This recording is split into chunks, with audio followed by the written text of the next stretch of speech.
It is 3 p.m. Are you guys ready to be counted in? Yes. All right. And in 5, 4, 3, 2, 1, cue. Welcome everyone back to the our Livermore Council meeting. We're at a virtual adjourned regular meeting at 3 o'clock today, May 24th. After this, we're having a closed session immediately following. I call the meeting to order. Can we have a roll call, please? Member Carney? I'm here. Councilmember Kick? Here. Councilmember Monroe? I'm here. Vice Mayor Bonanno? Here. Mayor Warner? Here. Now, this meeting is continued from the May 23rd, 2022 regular City Council meeting. Items 2.1 to 6.2 and 6.4 were done last night, and we will begin today's meeting with item 6.3. I'd like to note that the public comment for item 6.3 was completed last night and will not be reopened today. So I'd like to I'll just mention what the item is. It's a resolution authorizing execution of an amended and restated disposition, development, and loan agreement, DDLA, with Eden Housing for development of the downtown multifamily housing site, and authorizing the city manager to execute the documents, agreements, and specific authorities described in the DDLA. So we're coming back for council deliberation, questions deliberation, and I would like to start with, does the applicant have anything that they would like to say to us? Yes, Mr. Mayor, Linda Mandolini, the CEO of Eden Housing. Thank you very much for allowing me to speak today. First, I want to thank you and the council for your leadership and commitment to affordable housing and for working with Eden to move this project forward. I'd also like to commend the city staff for their fine work. Today, we have before you an item to amend the DDLA that we already have on the project. So we think this is a really important next step for this development because it helps us get this project ready to move forward. Last night, we heard a lot of comments about the litigation, and I want to just say for the record that the city has won not one instance of lawsuits. It's won two. The first action was taken by Eden to secure a bond because we proved that there was intention to delay the affordable housing. And then secondly, the judge heard the CEQA claims, which she claimed to be without merit. We believe that we will continue to prevail in court and that we should and could stay the course. So we would encourage you to move forward today. We think it's terribly important. I would point out that had we not been sued, this project would be in construction right now and we would be welcoming 130 families to their homes next year. It is really unfortunate that we continue to be basically delayed for no legitimate reason. And so we believe that the council has acted in good faith, that they have done all of their due diligence, and that we will ultimately prevail in court. We feel like we're being bullied by legal action and simply to prevent people from living in this community who work here, who desperately need to find a place that's affordable. And we know from the numbers in the county that homelessness is going up. And so we would encourage you to move forward today. My staff is here. If you have any technical questions about the DDLA, the basic structure here is intended to help make this project easier to do for the city and doesn't involve new money coming from the city of Livermore. It simply does what we always said we were going to do, which is to develop affordable housing on land that the city acquired for the purposes of building affordable housing. And really to try to create homes that people really need in the Tri-Valley. So I want to thank you all again for the work that you've done and for your continued leadership and commitment. Eden has continued to work with our board. Our board is very committed to this project. We right now are the ones really coming out of pocket on all of this legal action. And so we feel like really we should build a lot more affordable housing. Your housing element showed 4,500 units, I believe. And so this is 130 units towards achieving your housing element goals. So we want to really thank you for this and just commend you for continuing to work with us to get this housing built. Thank you. Okay, thank you. And I'm glad you're going to be sticking around in case the council has any further questions. I have a couple of questions now for staff. The first one is, can you, staff, please provide more information on the 7.8 million acquisition loan to Eden? And I especially would like to clarify if funds are being provided to Eden to purchase the property. Hello. Honorable, go ahead. Oh, I'm sorry, Mariana. No, I was just going to introduce you, Fran, if I may. Honorable Mayor Warner and members of the City Council. We have several staff on standby. Our Housing Programs Manager, Fran Breisner, is ready to answer that question. Thank you. Thank you, Ms. Marisheva. Honorable Mayor and City Council, the city is not providing any funds to Eden to acquire the property. The $7.8 million acquisition price and the loan amount is what we call a seller take-back loan that captures the appraised value of the property for the benefit of the city. This type of loan secures the city's financial interest in the site for the affordable housing funding sources. As you know, the city has a duty to secure its financial interest on this particular site because the land was originally purchased by the city using state and local affordable housing funds. No general funds were used for the purchase. The affordability covenants that came with the state financing run with the land. In the unlikely event that the city has to exercise the clawback provision before the project is developed, the city would simply take the land back and cancel the loan with Eden, and then presumably would find another developer for affordable housing purposes. I hope that addresses the confusion among the commenters, and I'm happy to answer any further questions you may have. Okay, thank you.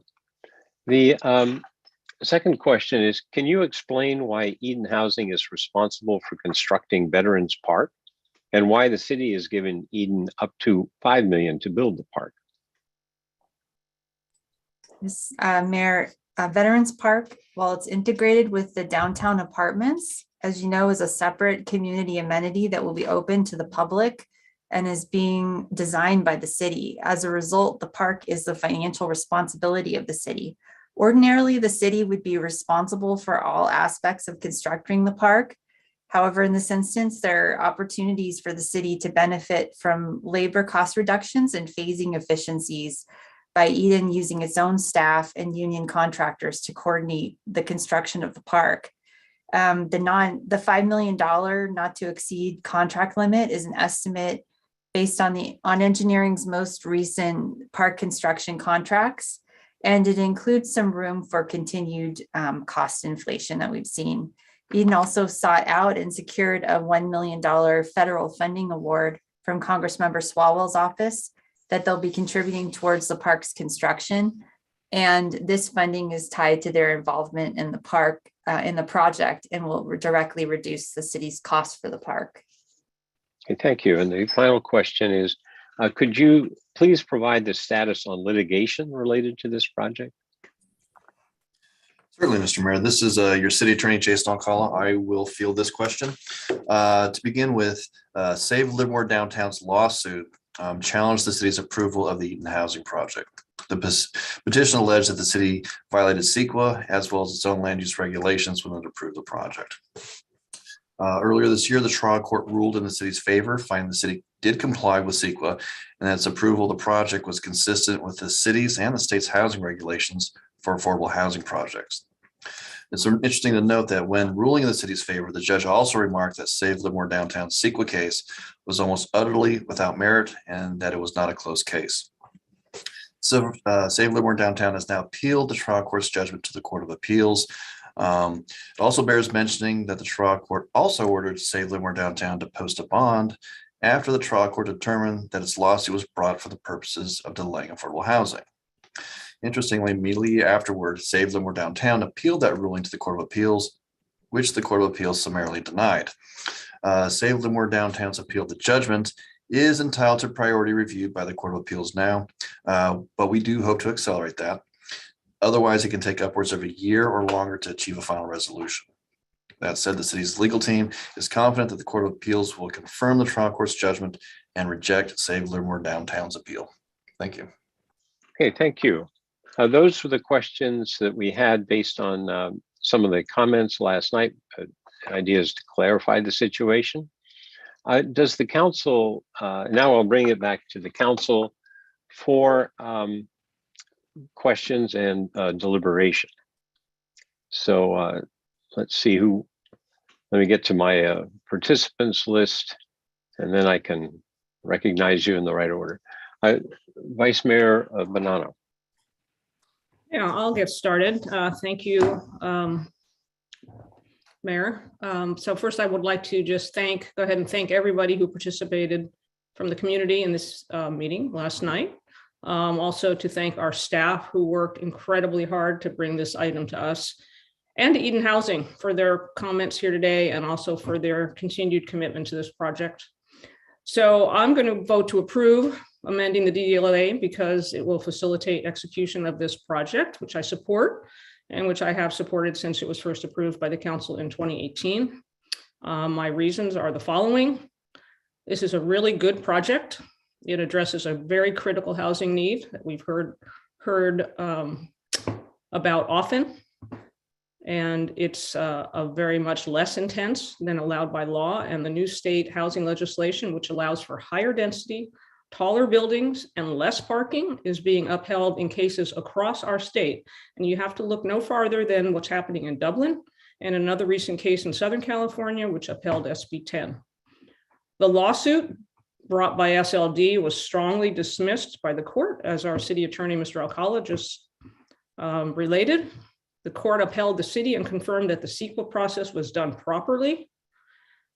CEQA has an important purpose, but it is being grossly misused by SLD in this case.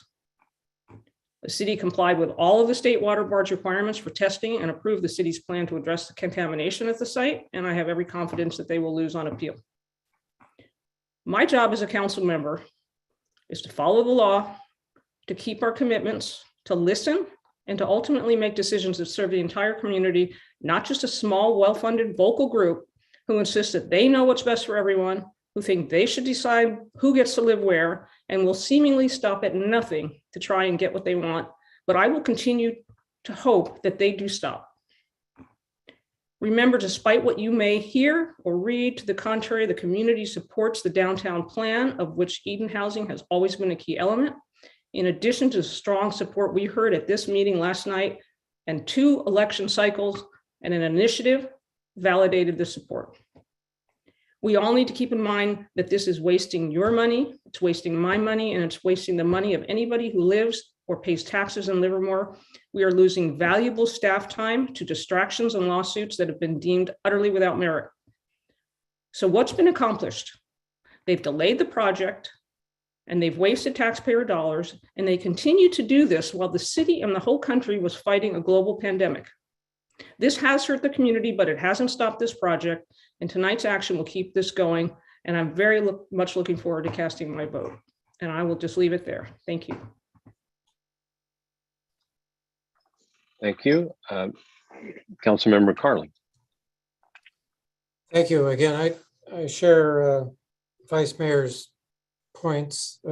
Certainly thank everyone that spoke on this topic last night, staff in Eden. I also will be supporting this wholeheartedly, as I have for the last several years. I believe we have both a legal and a moral obligation to move forward with this. I'd just like to make a couple of comments about some of the things I heard last night about how a vast majority of people support an alternative. Well, I went back and looked at my notes, and literally a year ago today, Eden Housing was on our agenda. And the vote there was 70 votes in favor of Eden and 37 votes against, 2-1. Last night, the people speaking, there was 27 people in favor of Eden Housing, 13 against, again, 2-1. I will also, there was also the point made that we should wait. This is the third council I've been on since elected in 2016 that has voted in favor of this project. So continuing to put this off and just wait, as Mr. Strout said last night, we would never get anything done because we have an election every 2 years and the council changes. I hope that SLD stops. I can't imagine that they're going to. They're going to dig in and keep fighting this tooth and nail for reasons that are not clear, I think, certainly to me. one of the folks said also last night that I guess we're ideologues because we believe in affordable housing. Well, that's certainly my case, so I guess I'm guilty of being an ideologue in this particular arena. I do think we've listened to the residents. Since 2018, we've been voting for this. The public is behind us. The only people that think that there's a majority against are the people that only think that they're the majority, because they're not. They're a minority, and a small, obviously very vocal one. So I look forward to voting in the affirmative on this. And I would hope again that SLD would stop wasting our time and taxpayers' money. Thank you. Thank you. Councilmember Monroe. So I would stand with my colleagues. I appreciate Vice Mayor Bonanno's thanking the community staff in Eden Housing. I would add to that. And then I have a statement to read. I strongly support moving forward with the 3 actions recommended by city staff, as stated in staff's recommendation. In summary, those actions are that we declare the parcel designated for the Eden Housing development as exempt from the surplus land, that we find the amended and restated DDLA with Eden Housing's downtown site falls within the scope of the relevant EIR, and that we authorize the city manager to do what is necessary to make it so and move this development forward. There's a desperate need for this kind of housing yesterday, if not sooner. And we continue to hear about this. The original DDLA for this housing development was signed 4 years ago. The development, the funding, and the site have been thoroughly vetted. Approving these actions today will mean that an actual fully formed development, a development for 130 units of affordable housing, a development that has been part of a larger plan since the beginning, a development that is fiscally sound and protects all parties, an actual development, not a fantasy made from whole cloth, can be enacted as soon as possible. So that's my position on the matter at hand. So I want to turn to a related issue, and that is a set of attitudes and tropes from some in the community. First of all, I heard a profoundly anti-democratic trope from several speakers. These are the speakers who want to wait until after November's election to make a decision. And we've already heard that alluded to this afternoon. But and in fact, one of the speakers last night went where I'm about to go, which is where we heard that before. Does the name Merrick Garland come to mind? And how about Amy Coney Barrett? The trope of don't make an important decision until my folks are in power is not democratic in the least. It was not pretty at the national level. It is not pretty at the local level. The just wait until my folks are in power implies they will be in power, which is hardly a given. That implication goes along with the trope to listen to the will of the people, which implies that the only public opinion that counts is the speakers. The facts are, as Councilmember Carling spoke of earlier, that as measured by past election results and public comment, Livermore residents support this council's actions and this development 2-1. That was the case in the 2018 and the 2020 council elections. It was a case with Measure P. And some will say, well, the people who supported the council don't support Eden Housing. That's wishful thinking. If anything, the desire for housing has only grown over the past several years. And indeed, the speakers last night solidly refute that line of thinking. Second, in the arguments used against this development, I hear the dog whistles of racism and classism. Those who say, I want affordable housing, but not there, do not want to believe that they are engaging in this behavior. But let's be real. The alleged need for a park didn't become an issue until it was clear, following the sound defeat of Measure P, that this development, not a hotel, was going to happen. The fantasy housing north of Railroad could never happen for so many reasons, but the concept that allows people to salve their consciences. In this case, yes, but is simply cover for saying, I'm a good person because I support a good concept. That's not how it works. Those words are simply a cover for not so pretty attitudes and behavior towards other people. And third, let's talk about what it means when a person says, I've lived in Livermore for decades. It means that in all likelihood, they own a home that was bought for under a couple of $100,000. It means that in all likelihood, they have a small or no mortgage and low property taxes. I've said before and reiterate now, Those people, and I am one of them, are rich. I know it's a hard statement for many to accept. Simply owning an ordinary home that may need maintenance doesn't feel rich. But in a city and region with shortage of housing, where homes are $1 million plus, that is the reality. Those of us who have secure shelter have an obligation to enable others to have that security with real homes, not fantasies to soothe a troubled conscience. By the way, some of those with secure homes have had the chutzpah to suggest that the city take the land north of a railroad by eminent domain. To them, I say, how about we start with your house? Social cohesion occurs when people willingly work and cooperate despite the existing differences in their beliefs, culture, and conduct or behavior. This happens when people are doing a meaningful task together. Back in 2017, that working together on a meaningful task was what enabled Stockman's Park and the city core plan to happen. Unfortunately, some people chose not to participate in working together. Choices have consequences, both for those who participated and those who chose not to. For most of us, it was an inspiring moment of building social cohesion, and the results have been profound. Our downtown continues to be the envy of other cities. The groups working together brought an attitude of inclusion and forward thinking. I believe that vision and the many working together, including Eden Housing, will carry us forward towards a bright future. Okay, thank you. Councilmember Kick. We generally have great staff reports. This was one of the best staff reports that I've read since I've been here. I encourage anybody who hasn't read it to read it again. It lays everything out quite clearly. Because of the incredibly detailed staff report, I have every confidence that my vote to affirm this DDLA is the legal one and the moral one.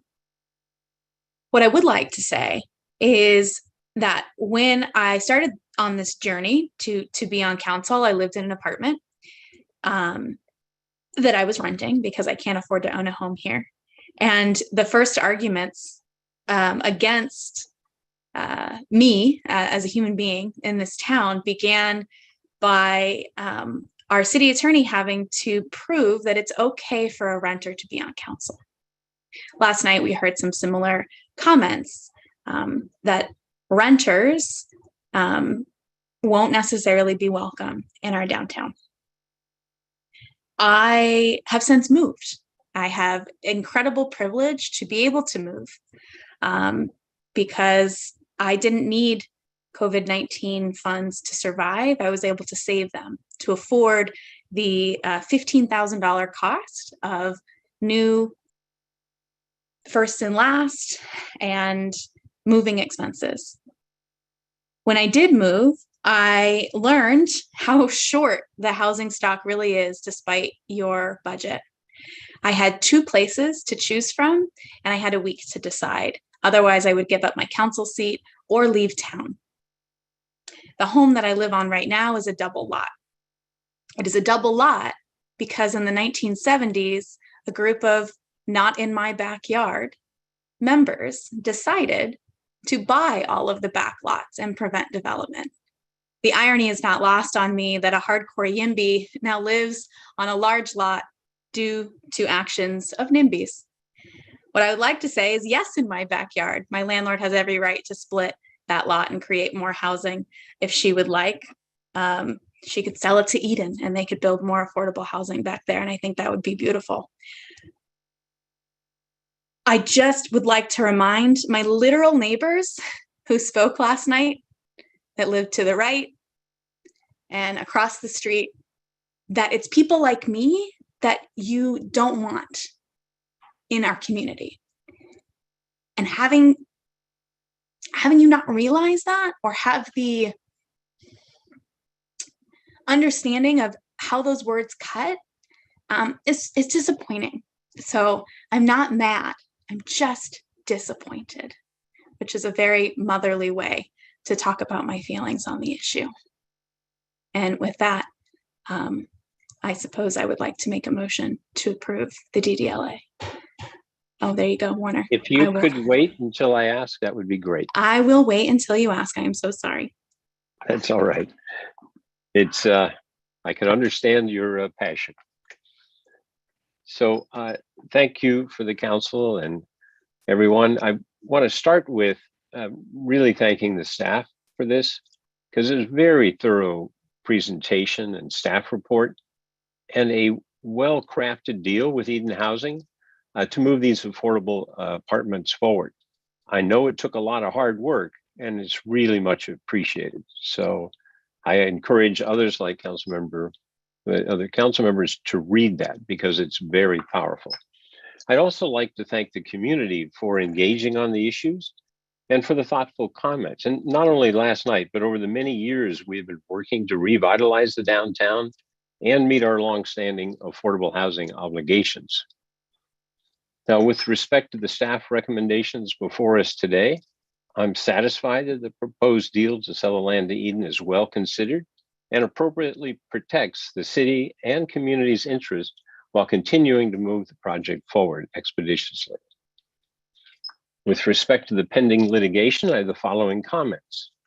As we've heard, the trial court upheld the city's CEQA determination and approval of the project, thoroughly rejected SLD's lawsuit after the judge determined that one, the lawsuit was brought solely for the purposes of delay, and after trial when the judge found that SLD's case was almost utterly without merit.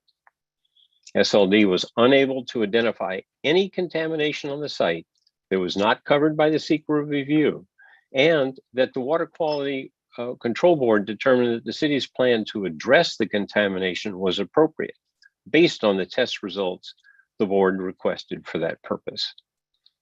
In my opinion, the appeal is a continuation of SLD's needless delay of the project and equally without merit. I'm also confident that the court will deny SLD's appeal. Therefore, I wholeheartedly support moving the project forward by approving the staff recommendations. If there are no further comments by the council, could I have a motion, please, Councilmember Kick? Yes, I will move to approve. Thank you. Councilmember Monroe, I'll second. any further discussion? Okay. Just another thank you to staff. I forgot that in mine. This was a lot of hard work. We appreciate you. Okay. And I just want to check with the attorney if we properly made the motion for all components of staff recommendation. My understanding is when Councilmember Kick made the motion to move, she was moving staff's recommendation. That is appropriate. Okay, just wanted to double check. Thank you. Could we have a roll call vote, please? Councilmember Carling, Absolutely, yes. Councilmember Kick, Of course, yes. Councilmember Monroe, Absolutely. All the adjectives, yes. Vice Mayor Bonanno, 100% yes. Mayor Warner. Well, I guess I have to have an adjective, emphatically yes. So it passes unanimously. At this point, I'd now like to make some remarks separate from the rationale for approving moving forward. I'd like to respond to some of the disingenuous, manipulative assertions that we on the council and the community have been subjected to over the many years we have been trying to finish the downtown. I'll just mention a couple, or a few. There were claims last night that people are opposed to the project because they want to save the character of the downtown. Just remind everyone, several years ago, members of the current SLD group were advocating for 426 units of housing, a 10-story, 2,000-seat regional theater, and to be served by bringing BART to the downtown by ripping our neighborhoods apart along the needed rights of way. When I proposed in 2017 that we consider lowering the height limit to 3 stories, they came out against it. Let me quote from the minutes of the February 13, 2017 meeting where the proposal was discussed. Jeff Caskey, I have the approved minutes. Jeff Caskey read a statement from Lee Yonker opposing the establishment of an interim height limit reduction for residential projects within the downtown specific plan. He said that could do it on the growth site, but leave it open on the 8-acre site. Richard Ryan spoke in opposition to establishing an interim height limit for residential projects within the downtown specific area. Gene King spoke in opposition to establishing an interim height limit reduction for residential projects with a downtown specific plan area. Bill Dunlop spoke in opposition to establishing an interim height limit. Now, these are the same people that are complaining about a supposed canyon effect. With respect to the comment in the last election, I supported moving the housing. I'd like to repeat the comments I made when we approved the project. Quote, finally, I would like to point out that at the end of last year, I proposed a compromise solution to Joan Sepla's committee and expressed that I was willing to work with him to explore an alternative option. I made it clear at the time that it was the last opportunity, in my opinion, to seek a compromise. My proposal was summarily rejected by Joan Sepla because she was not willing to compromise. Two members of her committee at the time, Mark Palachak and Ruth Gaston, can verify what I just said. That's a quote from the last time. Now, despite their loud claims, no feasible project has ever been presented to us for serious consideration. There's no information on unit size distribution, cost per unit, allowed occupations, and maximum incomes. All of these metrics are critical as to whether an alternative project would qualify for tax advantage financing credit. It's no mystery why they haven't done it, because I doubt that their project would. The other thing I'd like to mention is the claim by one speaker last night that attempting to move the housing would actually help heal and unify the community. The reality is quite the opposite. The land north of Railroad is not for sale, which means the city would have to employ eminent domain proceeding to forcibly take the land away from the current owners. This would be divisive, costly, and further delay the housing, which of course is their real objective. The leader of their group has expressed to me and other council members and other members in the community many times that if nothing happens, she wins. Having repeatedly failed at the ballot box by 2-to-1 margins, they have now resorted to frivolous lawsuits to block progress.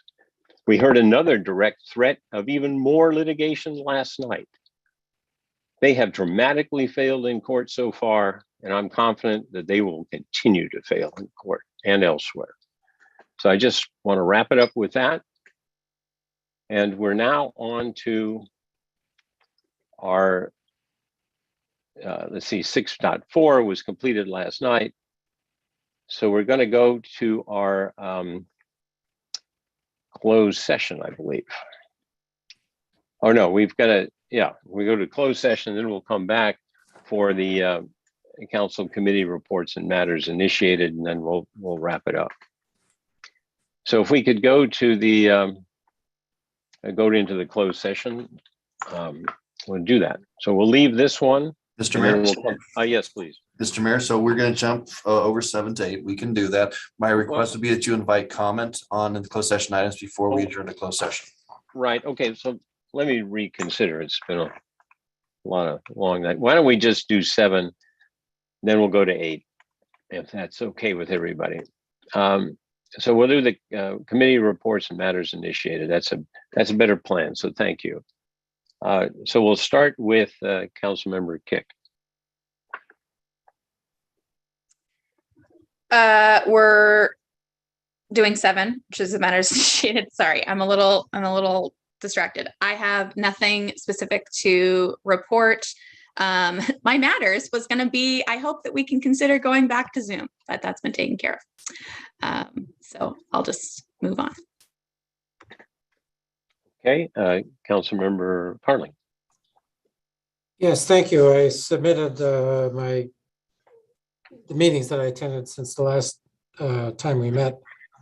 Just wanted to focus a couple of other things. One is Vice Mayor and I have done some climate meetings. We're still working. We've had the opportunity, and I think I've really enjoyed working with the city staff on the climate action plan. A couple of farmers markets that I've done over the last few weeks.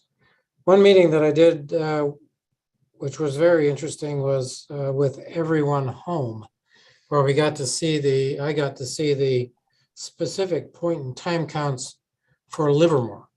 And I think there's been a fair amount regarding Alameda County and how the numbers have gone up since 2019 by 22%. I think Livermore is about the same or maybe even down a little bit in our homeless population, which in some respects is a little disappointing to me personally. I thought we would see a bigger change, but I guess I should be sanguine in the fact that we're much better than the county in terms of our population count, but we still have much work to do.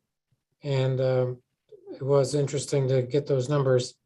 One thing I neglected to put on my report was another ribbon cutting with Zenernet. They're a solar installation company that has just moved to town. Over the weekend, I went to a niece's graduation at the University of Virginia, which was great fun going to a graduation of a relative. I'll brag a little bit about her. She's a swimmer, and the University of Virginia women's swimming team won the NCAA title the last 2 years. And she has the 4th best time ever worldwide in the 100 breaststroke. So I'll stop there. It was a great time in Virginia. I do have a matters, and I would like to revisit our policy on flying flags other than the US and California state flags. And until we do have a conversation about our flag policy, I also request that we pause flying other flags. Can I get some head nods on that one? I see 3 at least. So Did I think city staff confirm that? city staff confirm that? So I saw head nods by a majority of the council. I saw Mayor Warner. Carling was the maker of the request. Nods by Gina. I don't recall. Trish, did you nod in support? And Brittany? I nodded in support with reservations. Okay. As I understand, there's 2 things that are happening. One of which is that the policy will turn to future council meeting for consideration. And in the interim, that council members will not initiate any new requests to fly flags until you have that conversation. Thank you. Councilmember Monroe. Yeah, I'm. It doesn't actually matter. There's 3 nods. I'm very. I'll try to do my report out. Most of that I wrote down. I wasn't quite sure how things were going to work out, so I wrote a very full report, which is available online. The reason I did that is that I spent. So I'm going to talk about one event, which is the City Leaders Summit. I attended in Sacramento from May 11th to 13th. Part of that was advocating for some of the state surplus to go to cities for a number of areas, in a number of ways. Again, you can look at that piece online. And then we continued, those of us who attended, with a number of extremely good conversations, one of which was around cities' role in modernizing California's behavioral health continuum. Thomas Umberg from the 34th District is working on putting together a bill that would consolidate. One of the real problems that we've heard is that this connection between homelessness and care is just scattered among all kinds of organizations. And this would establish a care court, which would focus on those people who have serious mental health illnesses and enable them to have one person who was in charge of sort of holding the reins there. So that was extremely interesting to see that work being done there. A second one I will mention is one on how to think about building cohesion. In fact, I will give a shout out to the mayor of Merced, Matthew Serrato, from whom I stole that definition of what social cohesion is. I thought it was the best definition I'd actually seen. So having given him credit, I guess that counts. But what he talked about was a number of the changes that we're seeing, similar changes that we're seeing in terms of different values, different division, and how to make some changes there. So part of that has to do with looking at stakeholders, listening for opportunities, and going forward, I will probably be bringing a matters initiated for some ongoing programs that would do that in Livermore. There's a couple of other programs that I attended, but I think I'll stop there. Okay, thank you. Vice Mayor Bonanno.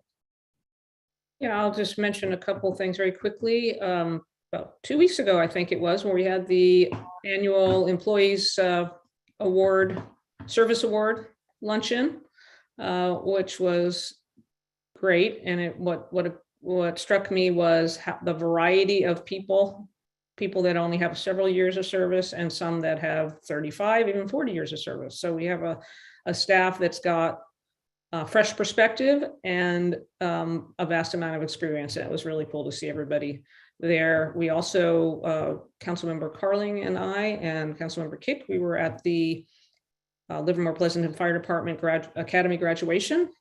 That was at Las Positas College about a week ago. I've forgotten the date exactly. And I also got a chance to do the mayor's report in place of Mayor Warner last Thursday. So I think I'll just end there and turn it back to you. Okay, thank you. I see Councilmember Kick, you have your hand up. Yeah, I just have a question about the matters that got the head nods. I would like to know from staff when we think we can get this back. Basically, this matters is affirming that this June will be the first June in 3 consecutive years that we will not fly the pride flag, which I think is a disservice to our community. I just want to know if we will get this back in time to potentially honor LGBTQ History Month, which is in October. And if not, if we can fast track that in some way, because I have a feeling that this is going to cause some frustration in the community. Councilmember Kidd, go ahead. Saying that was a good question. So I was just going to recognize you, Mariana. Thank you, Honorable Mayor. Councilmember Kick, thank you for your question. I am going to consult with my colleagues here, our city attorney and assistant city manager, on the timing to bring this back. It seems that if we're bringing back the existing policy for the council to discuss and provide further direction to staff, that should not be a complicated matter, should not be time consuming. Mr. Alcala, Ms. Martin, what do we think as far as the agenda timeline? We can get that on the next available agenda. I don't have the dates in front of me right now, but it would be certainly within the next month. June Okay. 27th, most likely? Most likely, yes. Thank you for that. And if we can make that clear in some sort of written form to me when exactly it's going to come back so I can answer community questions, that would be great. Will do, Councilmember Kick. Thank you. If I may, what I heard was it doesn't really take much staff prep on this because it's coming back to us, the existing policy, but I do think we need a little bit of explanation for ourselves and the community on the recent court decisions and implications. So it can't necessarily come back in the next meeting, but there does need to be a discussion amongst ourselves and the community with what the situation is. So I'll just say your thought that I would think that there's no question we'll get this figured out by October in time for that. So we'll see, but it is in my mind, it's become, we need to have the conversation because the situation is unclear. So that's where it is. So I hope that helps. Okay, I'll go and just say, yeah, we've done a few things. I mean, just recognizing all the service awards. I would want to comment on Councilmember Carling's perspective on the homeless count. I think we all would have wanted to see it lower, but I saw it, as I recall, it was 10% lower. Now, the other thing is, from what I saw, it was like 260, 240 or something. But the other thing is that in the last homeless count, we complained or put forth that we felt that it was an undercount. So if anything, I believe we believe that this count was accurate. And so that if there's an error in the amount of decline, it's probably because it's too small. But I also agree with Councilmember Carling that it needs to be much larger, and we're working in that direction. And that's a high focus. I would like to do a matters initiated following on to former Mayor Marchand's recommendation that we put a founder's plaque, add that to the Stockman's Park. I think that was an oversight on our part initially, but it was brought to our attention by some of the Stockman founding families that we do so. There's room. So could I get a head nods that we would proceed to do that? Thank you. Okay, we're now going to go to the closed session. Let me see if I can do it right this time. We have two items, 8.1 and 2. It's the conference with the legal counsel, existing litigation, to meet with a legal counsel pursuant to Government Code Section 54956.9 D1 to discuss the litigation that's been formally initiated. It's one case. It's D.L. Falk Construction versus the City of Livermore. And the other closed session we're going to have is with the conference with the labor negotiator, a conference relative to the Joint Powers Agency and the confidential information. And that's to meet with our analysts and negotiators pursuant to the Livermore, Pleasanton Fire Department negotiations. So at this point, I would like to ask if there are any members of the public that would like to address us on either of these two closed session items. And I'll start first with 8.1. Is there anybody who wishes to address this relative to 8.1? And no comments have been received. Thank you. Is there anyone who would like to address us relative to 8.2? Mayor, no comments have been received. Okay, thank you. I'll close the public comment on 8.1 and 8.2, and now we'll go to the closed session, and then we'll return back here to see if there's any report out required. So we'll now leave this and go to the first closed session. Thank you.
Do we need any countdown or anything, or do we just go when everybody's here?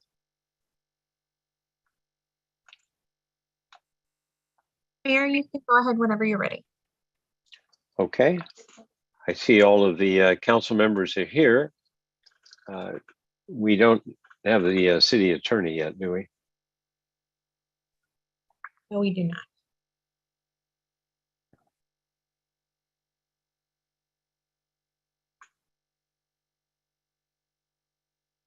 Can I ask, given the latest events of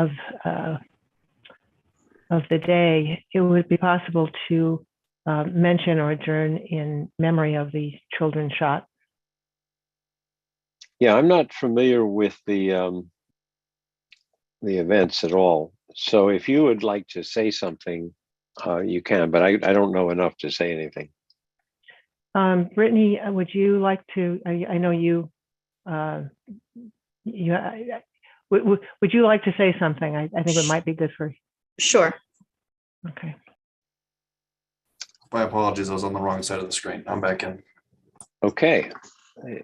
So welcome back, everyone. We're returning from our closed sessions. I would ask the city attorney at this point, is there anything to report out of either session?